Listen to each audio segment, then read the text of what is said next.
अब अर्का मान्य सदस्य हर्क राज राईलाई समय दिन्छु। समय 5 मिनेट।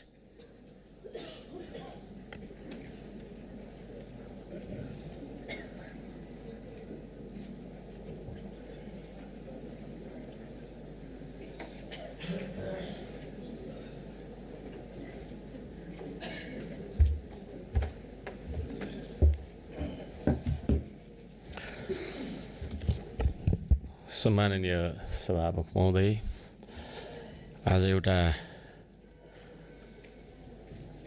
संवैधानिक विधि हामीले पुरा गरिरहेका छौँ। लोकतन्त्रमा कि त चुनिनुपर्छ कि त चुन्नुपर्छ।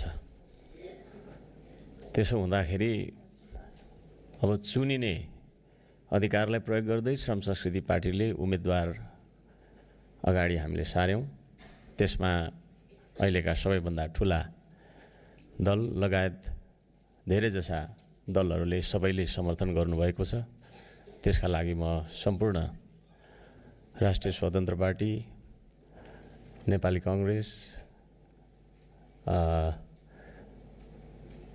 नेकपा लगायतका सबैजनालाई म हार्दिक धन्यवाद दिन चाहन्छु। यो एउटा विधि हो, पुरा गर्नुपर्ने नै थियो। त्यसले गर्दाखेरि हामीले यसरी पुरा गर्दैछौँ।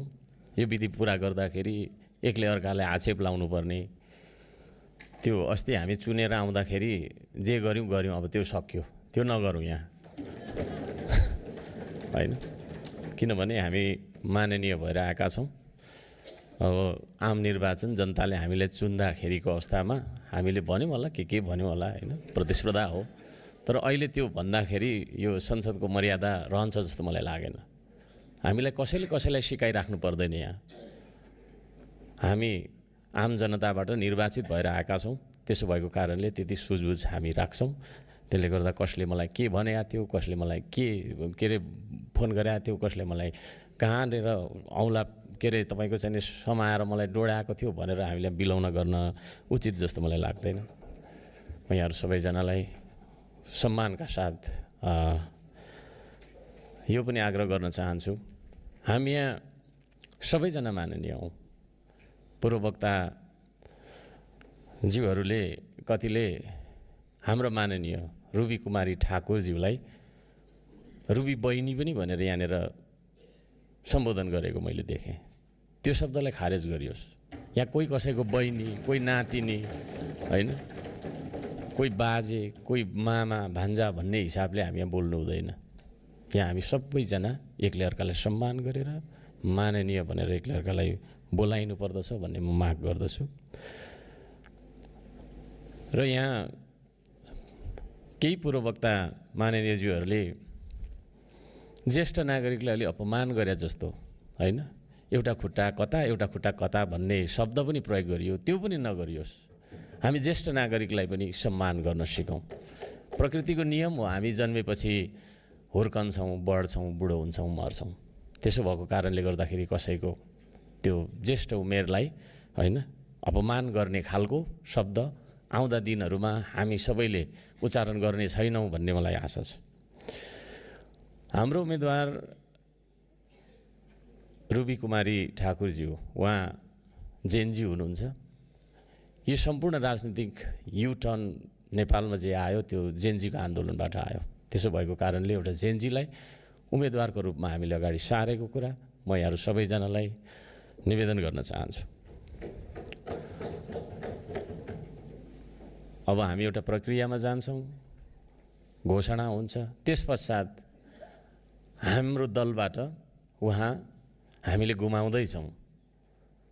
उहाँ एउटा संवैधानिक पदमा, राज्यको साझा श्रम संस्कृतिको एउटा सांसदको रूपमा नभएर एउटा साझा अभिभावकको रूपमा उपसभामुख जस्तो गरिमामय पदमा रहेर निष्पक्ष ढङ्गबाट उहाँहरूले कार्य सम्पादन गर्नुहुनेछ भन्ने मलाई पूर्ण विश्वास छ। म चाहिँ भर्खरै दार्चुला गएको थिएँ, अलिकति असान्दर्भिक कुरातिर मोडिन्छु। अब म त्यो दार्चुलामा जाँदाखेरि म रोएर आएँ। म यहाँ माननीय मन्त्रीज्यूहरूलाई विशेष गरी भौतिक पूर्वाधार तथा शहरी विकास मन्त्रीज्यू, गृहमन्त्रीज्यू, उहाँहरूलाई पनि एकचोटि त्यहाँ भ्रमण गर्नका लागि त्यो दार्चुलाको ब्यास वडा के अरे गाउँपालिकाको वडा नम्बर 2 को दुम्लिङसम्म पुगिदिनका लागि म अनुरोध गर्दछु यो रोस्टमबाट। यति धेरै तपाईँको समस्या रहेछ, त्यो समस्यालाई देखेर म रोएर आएँ।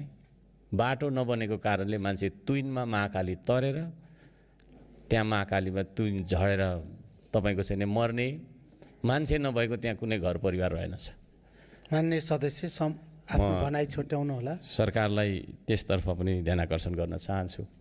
थुप्रै छन् कुराहरू, समय छोटो छ, यो समय पनि बढाउनुपर्छ भन्ने मेरो माग पनि छ।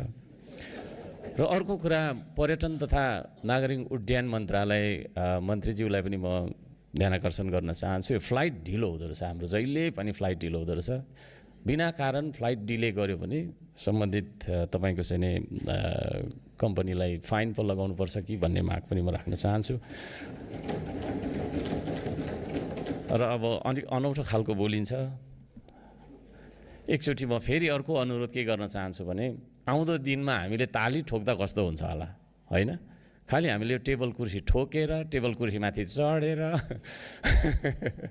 यो पनि अलिकति राम्रो देखिएको छैन। त्यसो भएको कारणले हामीले आफूलाई मन लाग्दाखेरि 2 हात हाम्रो छ, त्यो 2 हात बजाएर ताली ठोक्यौँ भने कति राम्रो हुन्थ्यो होला भन्दै सबैजनालाई फेरि पनि धन्यवाद दिँदै र दुवैजना उम्मेदवारज्यूहरूलाई शुभकामना दिँदै भनाइ अन्त्य गर्छु। नमस्कार।